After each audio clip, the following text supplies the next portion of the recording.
faithfully delivering value, interpreting great books from around the world. Hello, this is Sally Talks Books. Today, the book we're interpreting is Blitzscaling. Blitzscaling. This term originates from the German Blitzkrieg during World War II. The goal of Blitzkrieg was to maximize frontline advancement speed, completely disregarding ammunition, supplies, and retreat. Blitzkrieg brought the German army tremendous success in the early stages of World War II. Since then, Blitzkrieg has been widely applied across fields to describe reckless, risk-ignoring, rapid expansion. Business blitzscaling mirrors German blitzkrieg tactics, ditching traditional market research, risk assessment, and cautious decision-making. It solely pursues expansion speed, sacrificing efficiency and embracing risks to achieve hypergrowth and market dominance. But immense risks yield huge rewards. Amazon's growth is considered the prime example of blitzscaling. In 1996, Amazon had just 151 employees with $5.01 annual revenue.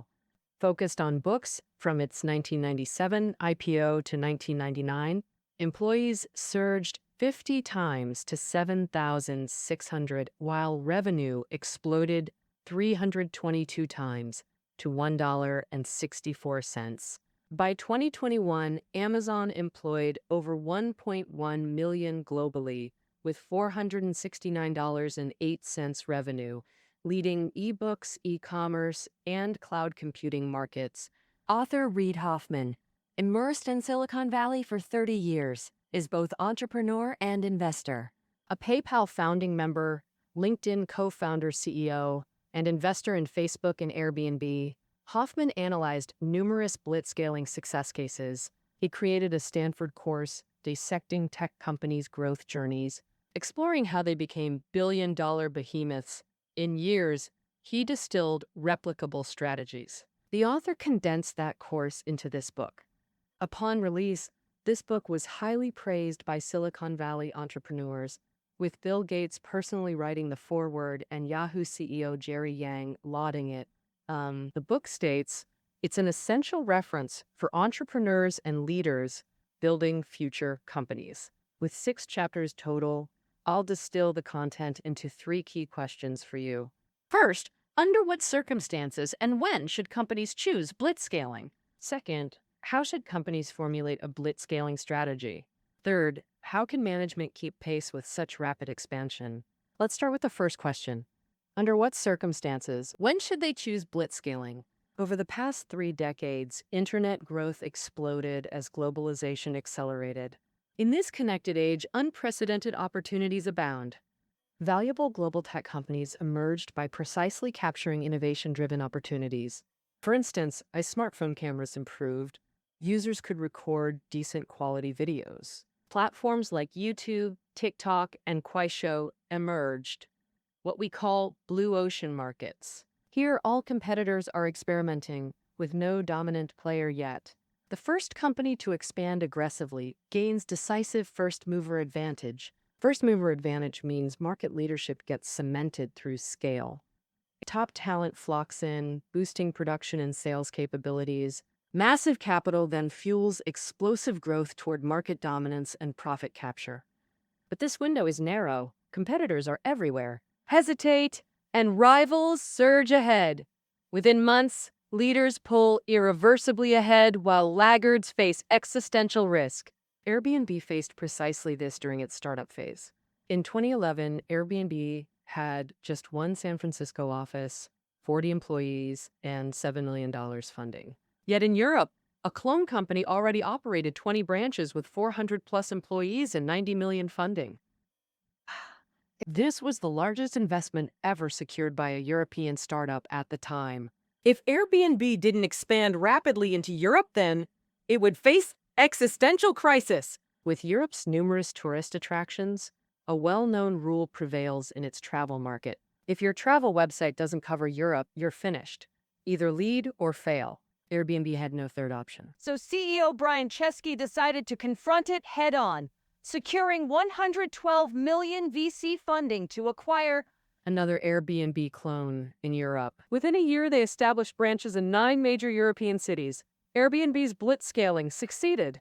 16 months later, orders grew tenfold, surpassing 10 million total bookings. Thus, the author states, when you have a killer product in an open market with eager competitors, immediately blitzscale to seize territory and build advantage. External environments may force blitzscaling choices, but companies also need internal willingness and capability to drive it. First, the company must recognize speed as critical to competitive advantage. If pursuing boutique excellence without scaling or not in speed-critical phase, blitz scaling isn't optimal. Take the French Laundry, a renowned restaurant founded in 1994 pursuing boutique excellence. Single location, 50 staff, Michelin 3-star rated, serving only 60 guests daily with impossible reservations. Exceptionally prestigious in the industry. Crucially, leaders must possess acute observation and learning capabilities. Truly massive opportunities are tech-driven, but few seize them. Leaders must deeply understand tech trajectories, maintaining sharp awareness to capture blitz-scaling moments. For example, Netflix founder Reed Hastings exemplifies leaders whose awareness keeps pace with market shifts. Though now a global video leader, in 1997, Netflix competed with Blockbuster through DVD mail rentals. As YouTube gained popularity, Netflix spotted the opportunity and pivoted to streaming, offering ad-free, personalized, high-quality content through subscriptions. Subscribers grew from 20 million in 2010 to 40 million by late 2013. Netflix realized relying solely on licensed content left them vulnerable to studios. Thus, Netflix entered original programming, their first hit being House of Cards. Subscriptions soared again, surpassing 100 million by 2017. This explosive growth became known as the Netflix phenomenon.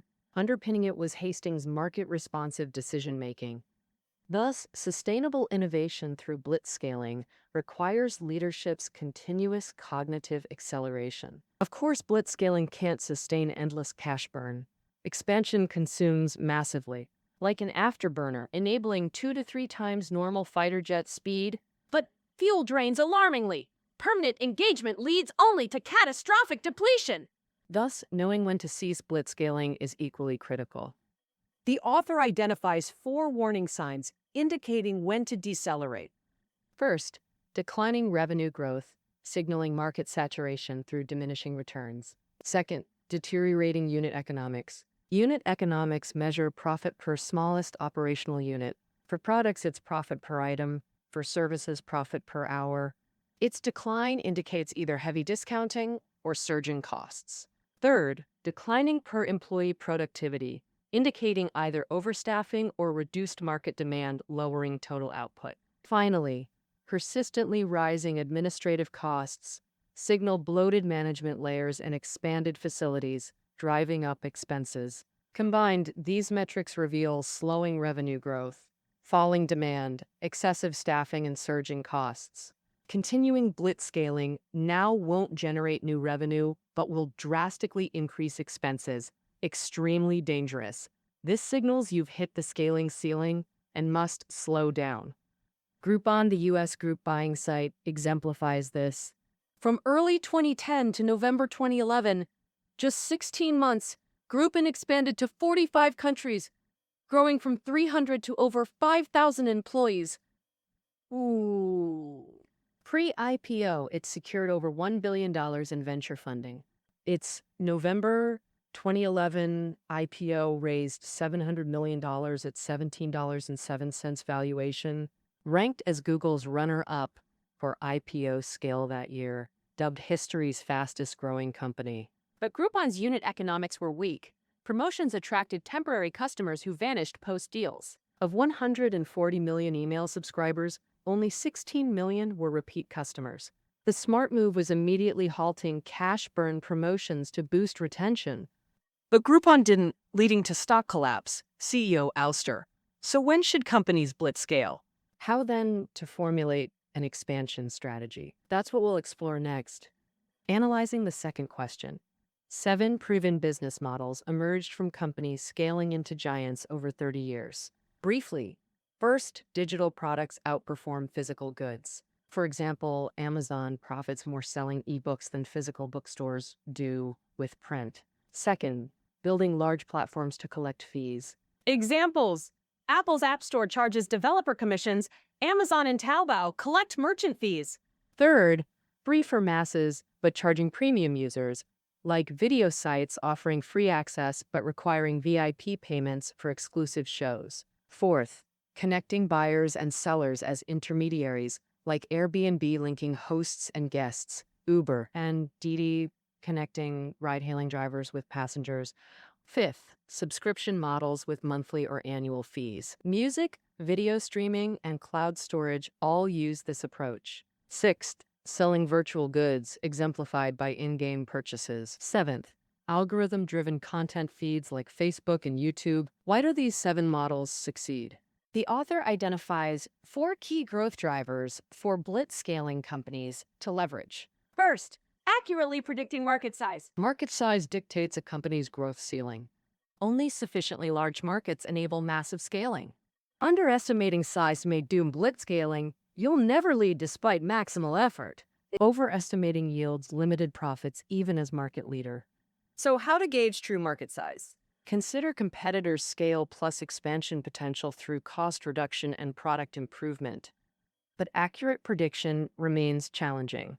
As Box founder Aaron Levy noted, judging disruptive innovators by existing markets is like estimating auto industry size from 1910 horse populations. A simpler method, reverse calculate from venture capital.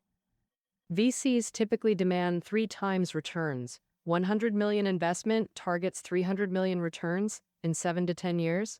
Use total VC funding in your sector to estimate addressable market size. Second growth driver, build marketing networks for viral reach through diverse tactics. Marketing networks are crucial for market capture and successful scaling. This step is crucial. The author introduces 2 methods worth emulating. First method, leverage existing networks. Marketing through established product channels. Take PayPal, it utilized eBay's ready-made network.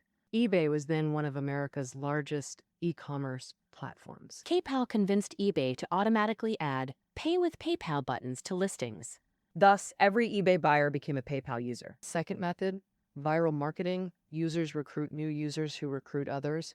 This tactic should feel very familiar. Apps often request contact access upon opening, like LinkedIn inviting contacts or rewarding referrals with cash incentives. Think Pinduoduo. PayPal mastered referrals within 2 years, similar to Pinduoduo's now familiar tactics. When referring new users, PayPal rewarded both parties $10 each. This drove 7 to 10% daily user growth during PayPal's early days. Third key, design high-margin products, gross profit being revenue minus product cost. Digital products, in-game items, and software are classic high-margin examples. After initial creation, replication costs nearly zero, yet each sale commands full price, yielding huge margins. Higher per-unit margins mean more cash for channel development and marketing. Selling 100 million product with 80% margin leaves 80 million, 20% margin yields only 20 million. Ample funds enable aggressive experiments or big bets. Even failures become recoverable. High-margin businesses attract investors more, demonstrating self-sustaining blood-making ability versus relying on external transfusions. Such companies warrant greater investment. Renowned investment manager Gavin Baker once advised startup CEOs, "We should strive to fuel growth using funds generated from gross margins because ultimately true control comes from internal funding, not capital market mercy." The final key determines whether blitzscaling can sustain long-term. Prioritizing network effects. What are network effects? Imagine friends all sharing moments through an app. If you don't join, you're socially excluded. Network effects mean added users create denser connections, crucial for viral adoption like WeChat or Facebook. They also involve growing one user group, increasing value for complementary groups. Take Airbnb. Each new host expands options for guests. Conversely, more guests incentivize hosts to list. Both groups co-create the network. With 3+ million listings across 65,000 cities, Airbnb built an immense network where new competitors struggle immensely to match such coverage and inventory. This reinforces why blitzscaling is essential. Network effect products can't grow slowly. With too few users, they're nearly worthless, like avoiding WeChat or Facebook if no friends use them. Now to the third question. How can management keep pace? Managing 3 to 5 people versus millions requires fundamentally different strategies. If blitzscaling is rocket launching, management reinforces the structure. How can management prevent disintegration during acceleration? We'll analyze 3 aspects: people, product, and finance. First, personnel must scale, especially founders evolving from daily tasks to strategic direction. The author vividly categorizes company expansion stages as family, tribe, village, city, and nation. A family stage company might have just 7 or 8 people, with the founder handling everything personally. At the tribal stage, with 40 to 50 people, the founder starts managing a team but still tackles much work hands-on. With a village stage company, the business begins scaling significantly. Hundreds of employees create layered structures. Founders shift from direct management to big picture strategy. Daily operations then delegate to executives. When villages expand into city scale, thousands of employees demand heavier strategic decisions from founders. For example, Facebook entered city-stage in early 2012 with over 4,000 employees. During this period, Zuckerberg's pivotal decision was shifting focus from web to mobile to ride the smartphone wave. Beyond city lives, nation-stage employee counts reached tens of thousands. Massive scale. Example, Amazon employed 1.1 million in 2021. Such companies manage numerous product lines. Founders must balance maintaining stable legacy products while blitzscaling new ones. When Steve Jobs returned to Apple, it was already at nation stage. Jobs focused on operational efficiency while spearheading revolutionary products like iPod, iTunes, iPhone, and iPad. Talent needs differ radically when scaling teams. What hires fit each stage, and how to accommodate founding employees who built the company. In family or tribe stages, companies need versatile generalists who thrive in uncertainty. At village stage onward, complex structures require specialists to drive professional expansion. Example, Facebook COO Sheryl Sandberg joined in 2008 after working at Google from 2001 to 2008. During this period, Google expanded from dozens to 4,000 employees. She possessed blitzscaling expertise. After joining Facebook, she successfully guided its expansion from village to nation stage. Silicon Valley has specialists, executives focused on scaling from $0 to 1 million, others from 1 million to 10 million. But this transition is painful for early employees.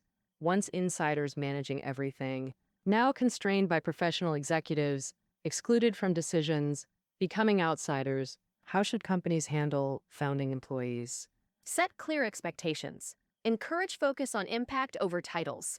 Exclude them from specialist-driven decisions where unsuitable. If mismatched, conduct candid exit talks. Don't let them drag teams toward failure. As structures grow and layers multiply, communication mechanisms must evolve. In family or tribe stages, direct one-on-one communication works efficiently. Beyond tribe stage, broadcast replace one-to-one. Beyond that, messages cascade through layers. How to maintain smooth communication? At village scale, video conferencing proves effective. At city plus levels, internal communication tools work best. Regardless of size, founders should regularly connect directly with staff, making each feel valued. Example, Airbnb's Chesky sends weekly emails. Netflix's Hastings works in open spaces for FaceTime. Rapid growth leaves no time for meticulous processes. Employees get promoted before fully ready. Some prove incompetent post-promotion, requiring immediate replacement. At PayPal, management was chaotic. No career development talks or team-building efforts. The solution? Tolerate messy management. It maintains crucial flexibility. Promote when needed, demote when unfit. Now to product strategy. As companies scale, product development and feedback mechanisms must adapt. First, prioritize speed over perfection. Blitzscaling's core principle. Endless polishing risks missing growth windows. Launch imperfect products and iterate. A mediocre product built in 1/10 time, even if later discarded, often beats delayed perfection. Fast iterations make market feedback vital, but inspiration-driven adjustments work only in early stages. At city or nation scale, complex trends demand systematic feedback collection models. Not all feedback deserves action, though. When customers complain during hypergrowth, sometimes ignore anger and focus on expansion. This radically challenges conventional customer is God wisdom. While poor experiences cause churn, blitzscaling demands triage. Treat complaints as small fires left burning amidst bigger priorities. Example, PayPal in February 2003 to 5% daily transaction growth. Generated 10,000 plus problem emails daily while scaling explosively. Overwhelmed, chaotic atmosphere, but with just 40 total staff, only 2 handled customer service. PayPal was busy securing first-round VC funding, battling competitors, and negotiating partnerships. No bandwidth for customer complaints. So PayPal decided to ignore emails and stop answering calls. Of course, ignoring customers was just a temporary fix. After securing funding and partnerships, PayPal finally addressed complaints. They hired and trained 100 new support staff in 30 days. Finally, financial considerations. Typically, entrepreneurs avoid raising excess capital.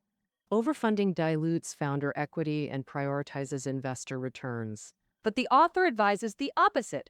Raise surplus cash. Blitzscaling's unpredictability demands reserves for pivoting to new opportunities or surviving missteps. Systemic risks may strike. Only ample cash lets you weather storms until dawn. PayPal raised heavily in 2002, 2008, precisely when major market crashes occurred. The dot-com bust and global financial crisis, yet sufficient funding sustained growth through adversity. Blitzscaling's rapid changes can be destructive and frightening, yet it's become essential strategy across industries. Whether employee, founder, or investor, understanding blitzscaling helps assess business strategies and value rationally. All right, that concludes our interpretation of blitzscaling. Reading notes below the audio. Until next time.